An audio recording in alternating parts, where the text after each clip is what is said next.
joining me for another episode of Empower Apps. I'm your host, Leo Dion, and I'm glad to talk to you today about the first day of WWDC, talking about the keynote and the State of the Union, and what I think are some of the big takeaways from this first day of WW. So let's start off by talking about iOS 14. This seems like the year where the culmination of having bigger screen phones has really come to head. Really the idea of what the iPhone is and what it's for has been kind of emphasized this year with iOS 14. What I mean by that is we are seeing the kind of demotion of phone calls within the iPhone. And I think it's been a long time coming. The way that the phone calls are presented on iPhone and iOS 14, kind of give it a step back from taking up the whole screen. Another thing was with the way Siri works, right? It doesn't take up the whole screen now in iOS 14, and I feel like that's a really big deal. And something I'm really happy to see coming to the next version of iOS. The other thing is with these larger screens that we've had for quite a few years now, we also see the implementation of widgets now, both on basically on the home screen or on the app screen, similar to how today screen works. And I think this is a good opportunity if you're an app developer to use these as the same way as complications work in increasing engagement with your app and user retention. I think that could be very useful. I'm really interested in how app clips work. So app clips, the idea of that is being able to quickly download an app from anywhere for under 10 megs, it looks like. And it's kind of a small preview of an app, and it's good enough for like if you need to use like a parking app real quick, but don't want to have to download the whole app or keep it forever. That's the idea of app clip. Which I think is really great. I hope, at least it seems like that's a really good idea. We talked about that in our episode with Alex a few months ago about how Android has the, I forgot what Android calls it, but something, I tweeted about it. And it looks like they're bringing that feature to iOS, just another feature they've brought to iOS from Android this year. So another thing is now you can choose your own default app for like things like email in iOS. I think that's a big improvement. And then of course we can get into, let me see if there's anything else I want to go over. Oh, right. Picture in picture on the iPhone. Thank you. I've been wanting that for a while. Updates to maps. Siri does translation now, so that's a pretty big deal. I don't do enough group conversations, let alone group conversations with an all iPhone iOS community that I'm really crazy about. A lot of, like, they're good ideas, the threading and being able to refer to people, but it just doesn't, like, I don't know if I'm going to run into it that much. And I don't do emojis, so there's that. I think we covered all that. The widgets, I think I'm really interested in that. It looks fairly simple. They went over it a bit in the State of the Union. I mean, it's super simple, but not like I didn't get it. Like I could figure out how to do it. And so, I'm looking forward to playing around with that in iOS as well.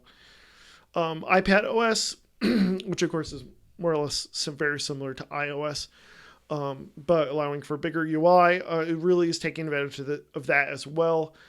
Big emphasis on like sidebars in a lot of apps, a new sidebar GUI or UI widget that they're adding. It looks like we got some more info on the LiDAR scanner and the availability to developers to use that with measuring distance in ARKit. The pencil is a huge deal, it looked like. The pencil has now this new Scribble ability to be able to read out text and be able to translate handwriting to actual text, and to also be able to do translations. It can read shapes as well. There's still a lot of I'm looking forward to trying out this new stuff on the pencil. I'm installing iOS 14 on my iPad Pro, so that is really interesting. Also about widgets, they apparently come in like 3 sizes, and the SDK is called Widget Kit, and it uses like kind of like a timeline entry, which sounds really similar to how time travel works with complications. And you can also do stacks and smart stacks, and it tries to figure out what's the most important thing based on machine learning. So that looks really interesting when it comes to widgets.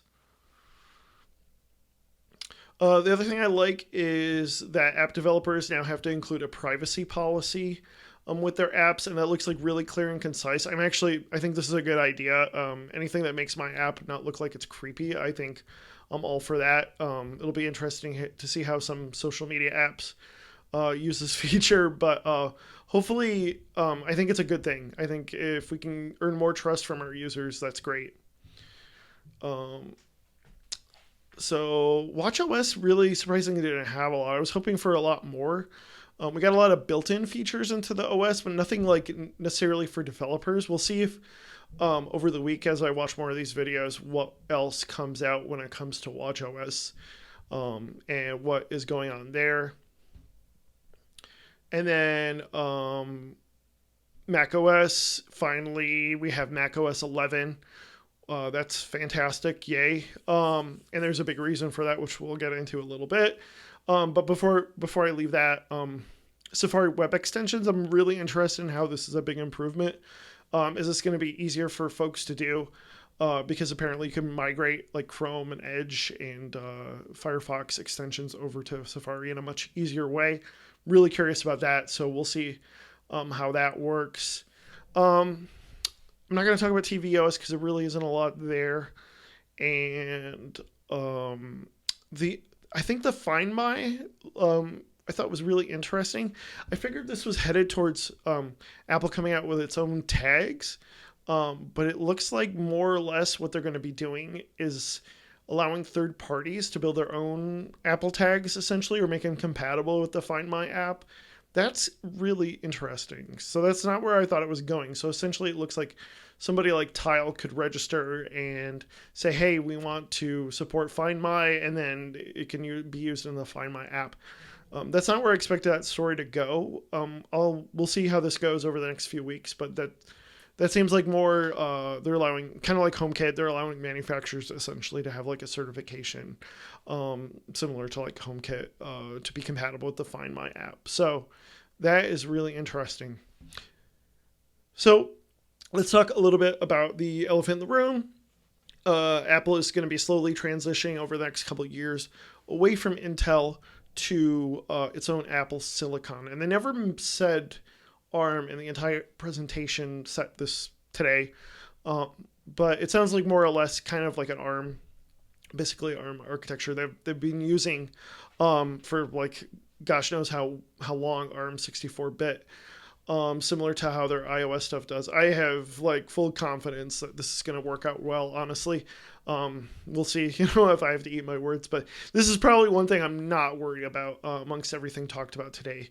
With Apple, I kind of have this apprehension, especially with last year, that features that they announced at WWDC end up not coming in the full release because they just can't fix all the bugs. But my hope is, I'm pretty optimistic that Apple will do just fine with this transition to Apple Silicon over the next few years.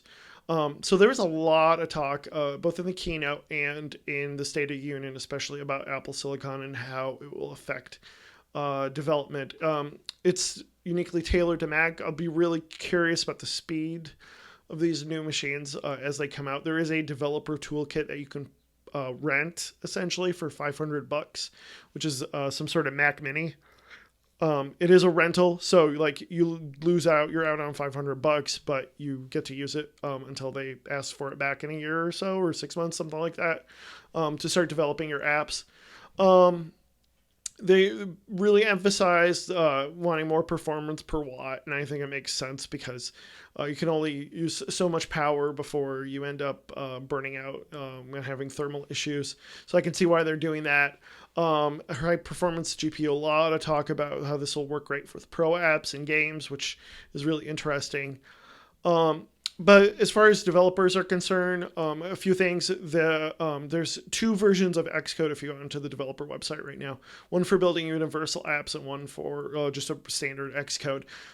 So the idea of that is you can build a universal app which will build for both Intel x86 and Apple Silicon as well. So that is available, and it does some sort of like app slicing type stuff, essentially, where your executable will work on either device. We also got talk a lot about virtualization.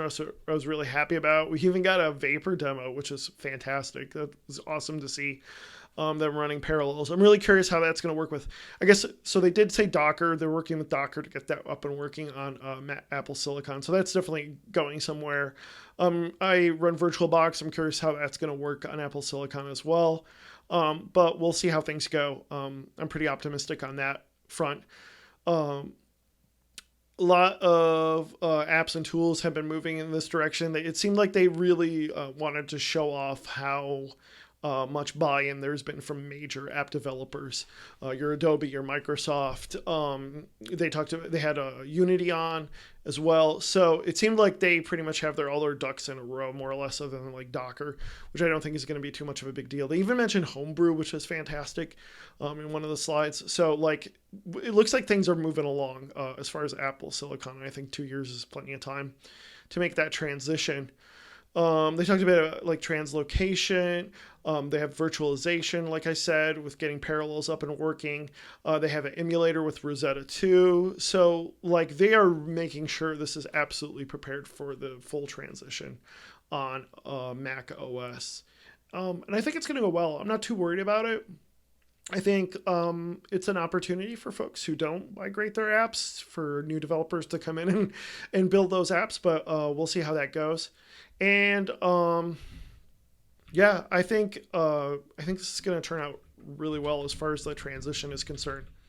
So macOS has a new UI design, which is really interesting.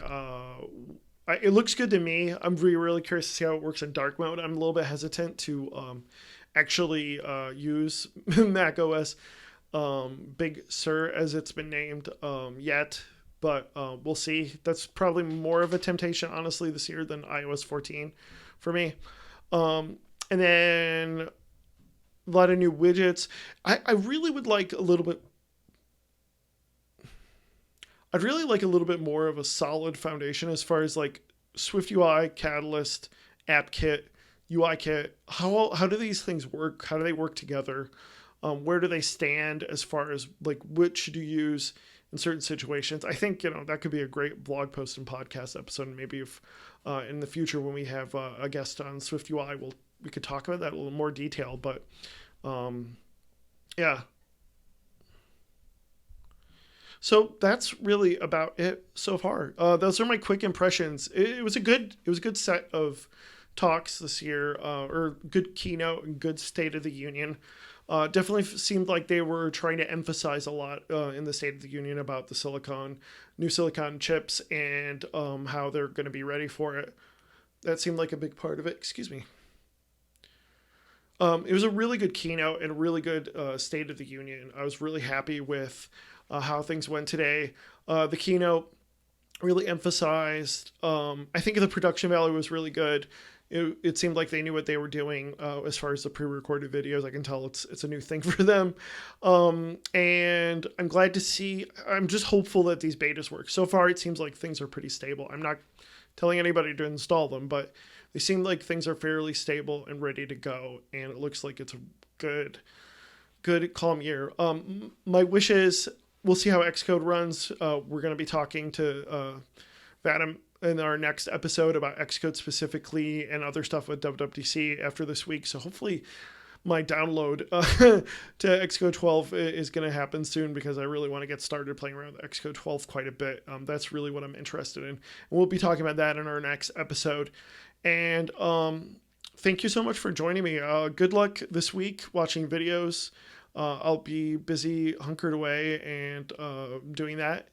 And we will talk to you next time about WWDC and what we've learned, and especially Xcode with Vadim. So have a great week, and talk to you again soon.